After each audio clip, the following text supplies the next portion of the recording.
Hi, it's Steve and Jo from Freshagenda, and our weekly take, we're covering a few different subjects this week, and starting with the run of pretty positive GDT results we've had, Steve. 7 in a row. Yeah. That chart just showing the I hope you like the tones I've used there. Lovely. Going across. Things fairly good in this. The only thing about this event, which was probably not expected, skim milk powder falling after last week, probably saw a bit more than we expected. Sure. But quite a run, but put it into context, I mean, those lines are looking fairly good, particularly for the fats. Yeah. It's a very strong move, and we'll talk a bit more about that. Yeah. What does it mean in terms of milk value? So firstly, in New Zealand, and it depends, you can make a lot of assumptions around converting GDT results to a New Zealand milk value. We've used the Fonterra formula and made assumptions about costs, etc., and exchange rates or hedging rates. Yep. So the event translates to a $7 per kilo New Zealand milk value in that week. According to this, which is a surge, but when you've seen how long it's been down, you know, you're still looking at an average of somewhere around 640, 650. Yeah, and of course we've had Fonterra revise their forecast for milk price up this week, so you know, that's really the context for that improvement in the forecast. Yeah, and I guess they've also revised their intakes down. That's right. Which means the denominator is a lower number. So, sure. Yeah, a few things to play with. Back across this side of the water though, the commodity milk value surged last week up over $6, $6.17 in our money, which is the highest it's been since way back in 2014. Yeah, April 2014, so nearly 5 years. Yeah, so the issue in the Australian industry is clearly not the milk price. We're up in the highest milk price we've seen, but obviously the costs are right up. So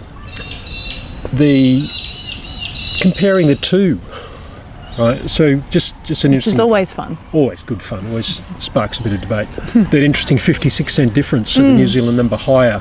So there's a few reasons for that.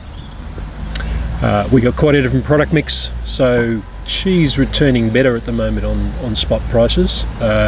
So we have cheese in our mix, but that doesn't help us here. No. So conversion costs are a bit of an issue too.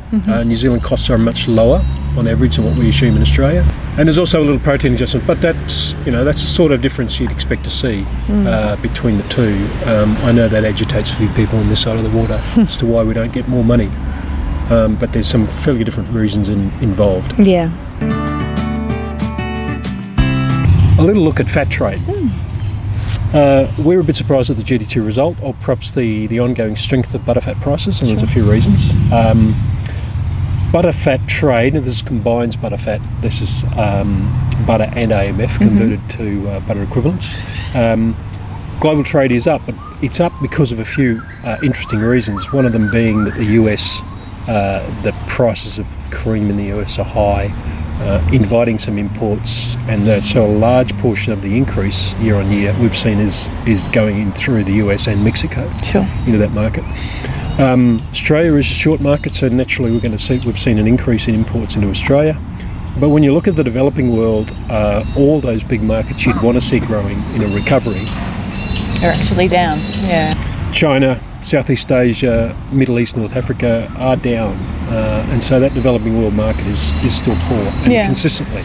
So just putting it into context, we're a fair bit behind where we were with peak trade. Are, yeah. A lot to do with the European prices and limited availability, but we're still, and that line is sort of struggling. It's not a strong rise on the right hand side there. Yep. And just to also consider that New Zealand supplies are fairly abundant by our take. So again, a little difficult to figure why those butter prices in the last event were up 4% again. Again, yeah. Yeah. So, which brings us a nice segue to the chart of the week. Yeah. And we're sticking with butter here because what's interesting out of the spot prices coming out of New Zealand now, they've actually gone ahead of the EU, which is unusual. EU has been softening. and New Zealand is actually overtaken, and this is quite a rare occurrence. So again, another factor that means maybe this butter run in GDT won't be sustained. Yeah, Europe's softening because they're waiting for a spring. The spring looks like it's going to be okay because the milk is coming back. It's not been as harsh through winter. So everyone's sitting on their hands over there, which is an interesting time for New Zealand price to go past Europe, particularly where we're at that elevated level still. So yeah, I think one to watch. Yes. And that's a good way to wrap up. We'll see you next week. Thanks for watching.